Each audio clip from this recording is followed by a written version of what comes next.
Hello world and welcome to Podcast in A Minor, where I give you the weird little songs I write, and then I give you the stories behind them, weird stories and creepy stories and whatever the world gives us in all its glorious mystery. And now for today's opening song.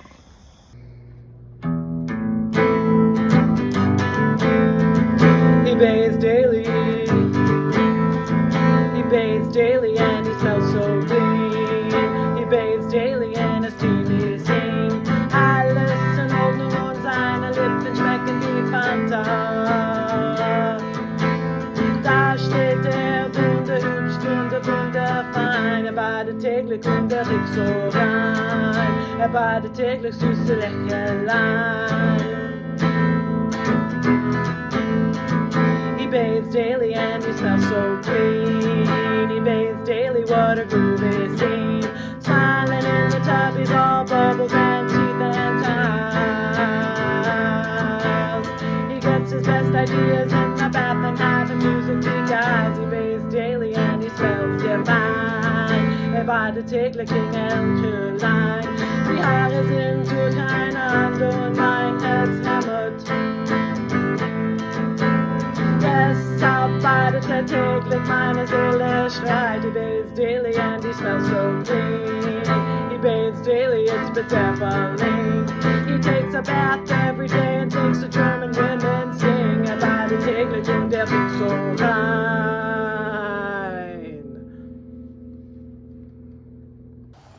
Hello world and welcome to Podcast in A Minor.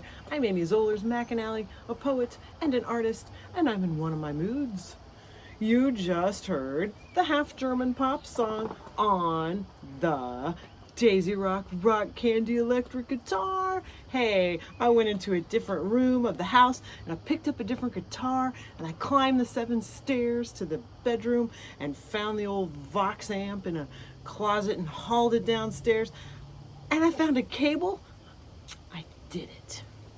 So, here's another oldie, this week's opening song, Resurrected, and with a lovely backstory, I hope you'll agree.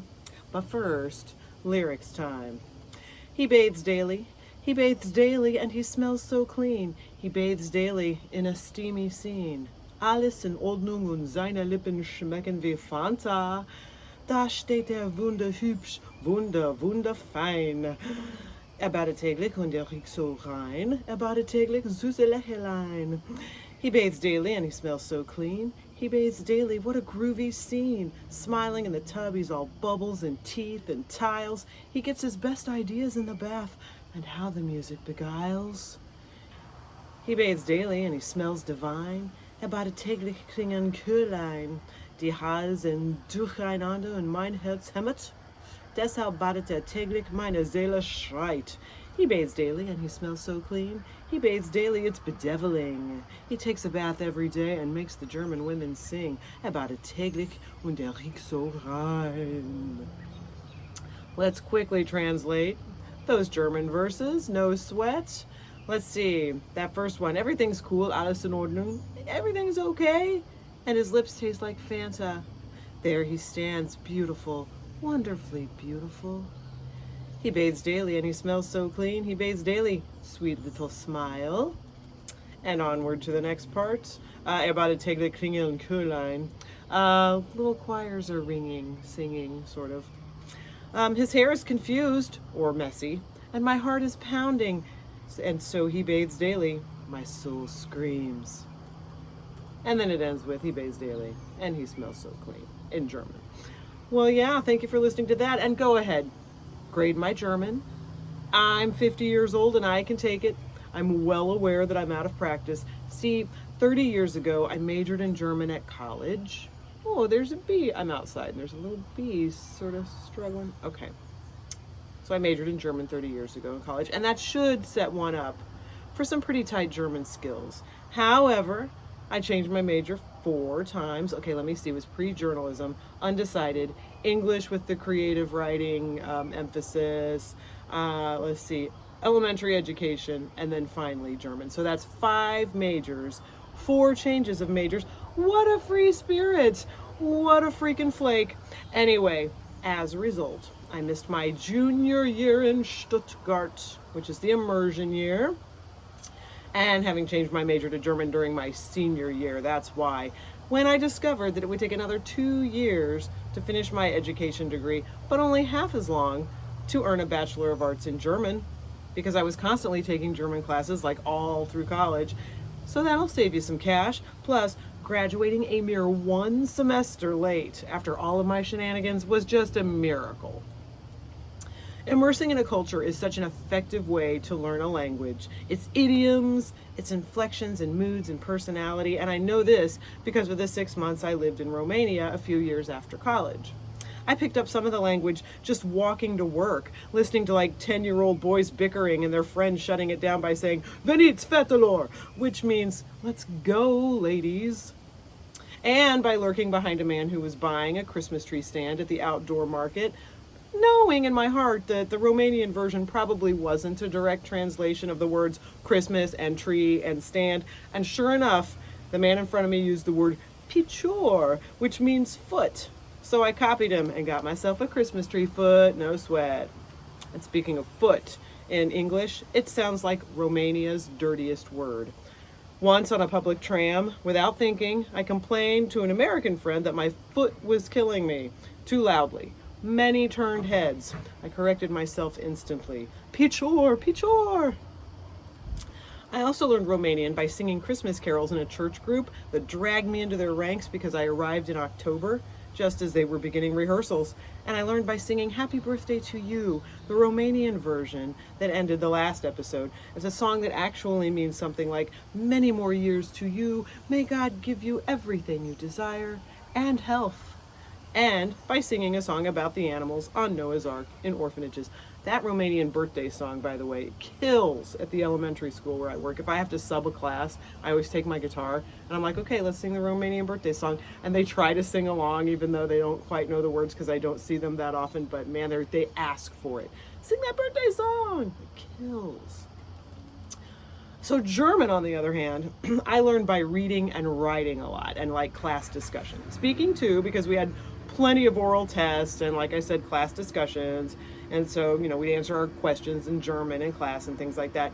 But once class was over, I was going to be surrounded by other Americans, most of whom were not studying German. The German department was small at my university, small enough that there was no German department exactly, rather an office for German, Russian, and Asian studies.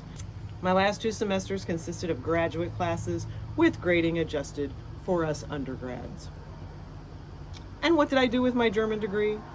Got a job in a public library, an American public library, where once a coworker paid me $10 to translate a letter from Germany about her genealogy research, and another 10 to write them back in German.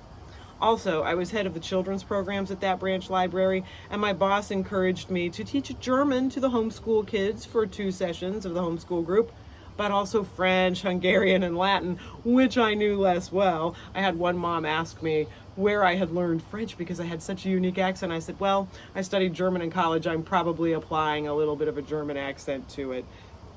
If I hadn't told her that, she was actually really impressed, so I kind of ruined it. But honesty, right? All right. So besides people, besides telling people what their last names mean and listening to Einstürzen und Neubauten, that's pretty much what I've done with my German degree. Oh, and reading a little Rilke and Goethe in the side-by-side translation books, and when writing this pop song. And let me say, somewhere on the internet a few years back, I ran across the German idiom for bedhead. Meine Haare sind durcheinander, which I saw translated as the heartwarming, my hair is confused. My hair is confused. I absolutely became breathless and worked that into an embroidery portrait of my character, Cigarette Girl, whose hair is always confused. And now at last, into a modestly more widespread and hopefully enduring pop song, if only on the internet, an oral record of a triumphant phrase buried in the mix. Confessional. This pop song comes directly from my Tumblr days. No, really, and I'm sure everyone says this. If you have Tumblr days in your past, Tumblr was probably one of the things saving your life when life was being a real drag. I discovered it right before going to work on a bank switchboard. My marriage was not what it should have been, so I had no qualms about admiring British invasion musicians in all of their 1960s glory, in photographs and old magazine articles on Tumblr. And Tumblr was a total enabler, providing me with other ladies, many of them close to my age, a couple of them in their late teens, who shared my enthusiasm. I was in my 40s at the time. Oh, no, I wasn't. I was in my late 30s, about to turn 40. Somewhere in all this, and on Tumblr, I discovered a delightful photo of Tony Hicks, guitarist of the Hollies, reclined in a bubble bath, grinning like an absolute little angel freak. The photo had been in a newspaper or a magazine, probably 1968, judging by that hair, right? And the caption was in German, something like, Seine besten Ideen kommen in der Badewanne, deshalb badet er täglich, which means his best ideas come in the bath, and for that reason, he bathes daily. I mean, he was European, right? He's English. They don't, like, Americans are the ones who, like, bathing freaks, right? But Tony Lamb, getting those ideas in the bath was worth it for a soak daily. All right, so that was a song waiting to be born, right?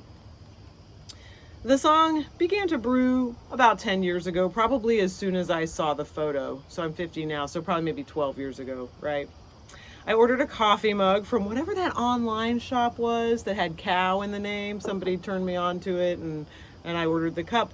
It was a coffee mug printed with the photograph of Tony Hicks in the bathtub. And look, I have moved twice since then, and I still have protected it, and it has not broken. This is worth a look at the YouTube posting, because I've been posting the show to YouTube since the whole way that you record it on the, used to be Anchor, now Spotify for podcasters, changed. I just have to film it now and then extract the audio. So I posted to YouTube anyway, so have a look. I mean, worth it, right? To those of you in the visual scene here. Okay. Well, I was such a square that I feared I would be arrested for attempting something so bold, using a photo I didn't own or hadn't taken myself. I mean, I had been a pre-journalism major after all, and plagiarism was treachery, right? It was actually my pastor's wife, a lovely, hip, sarcastic chick, who she kind of rolled her eyes at me and reassured me, they don't care, it's not like you're selling it. I know, I was really such a good girl.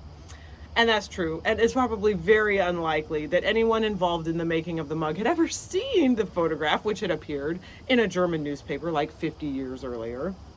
But I did write a story about some gal who did something similar, put a little known photo of a now elderly and semi-obscure rock star on a coffee mug, then feared to use it, buried it in the backyard, placed treasure map hints and clues in record album covers, so that maybe one day she'd have a granddaughter who might dig up the mug and enjoy it. Or something like that. I haven't read that story in 10 years, probably with good reason. That seems like the right time now to show myself out. Do not neglect to get yourself a copy of The Eye of Tony Hicks, my first and secret book of poetry under the pseudonym The Beatnik Housewife. It's raw, Daddy-O. I'm going to put a link in the show notes. Thank you for listening. See you next time. He bathes daily and he smells divine. He bathes daily. And I lost my place. Here we go. You know how when the computer I decided to go back to the top of the document. Right. Okay. He bathes daily. I gotta get there. I'm gonna splice this together. Hang on. He bathes daily. And he smells divine. About täglich. Okay. Psst. That's where we stop it. My last 2 semesters. Pardon me.